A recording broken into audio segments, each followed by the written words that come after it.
All right, I want to show you guys what I've been carrying around in my bag lately. This right here is my go-to travel power bank. Now, the reason why is because it's a 20,000 milliamp battery bank.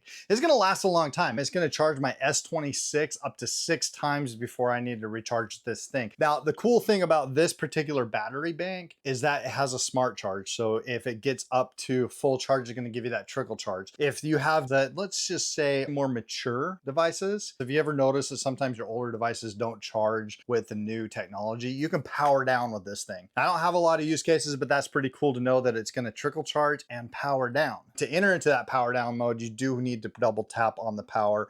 And so if you're finding that it's not charging, double tap on that and it's going to charge it and give you a slower charge. Now, this is kind of cool. They thought of that. You can connect it right here because you can push down on that and it's a USB-C, so you can actually charge with this. You can charge this thing or you can use it to charge. Now, this one is going to be a little bit slower than actually plugging it in directly. So if you're all right with the slower charge speeds, like you're putting it in overnight, you really don't care, you can use that, or it comes with that cable. Or if you want the faster speeds, let's just say you're out and about and you don't want to mess around, you want to get those quick speeds, you can go USB-C to USB-C right here on this bank and plug that in. I want to show you guys really quick. We're getting super fast charging speeds right there.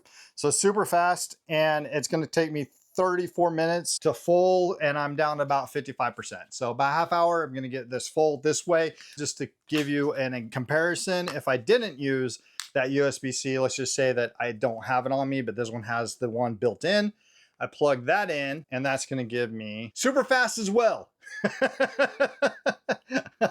I stand corrected. I thought that this was going to be a little bit slower, but no, they're both super fast. This one does give you a little bit more power. So if you need to power a laptop, MacBook, or whatever, I would definitely use this one to do so.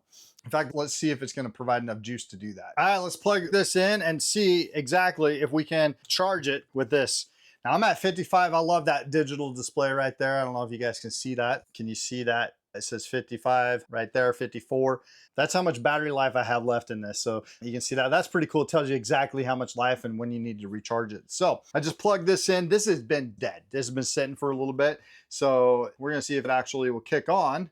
And look at that. So obviously I know I'm getting a charge because I just plugged it in. It was dead. It's powering up and I got 54%. So that's going to give me enough juice. That's why it's in my backpack, because it's not only powering my cell phones, powering my laptop, powers me throughout the day. But if I forget a cable, it has one attached to it. And oh, by the way, it has a normal USB-C. You're going to get normal USB-A with 2 USB-C slots so you can charge multiple devices at the same time if you need to. And there we go. We're up to 2% already charged on that from 0. So 20,000 milliamp hour battery and this small of a space. I mean, we are getting to where batteries are just getting better and better and better, and this one's no exception. So yeah, that's the reason why I keep this one in my backpack at all times.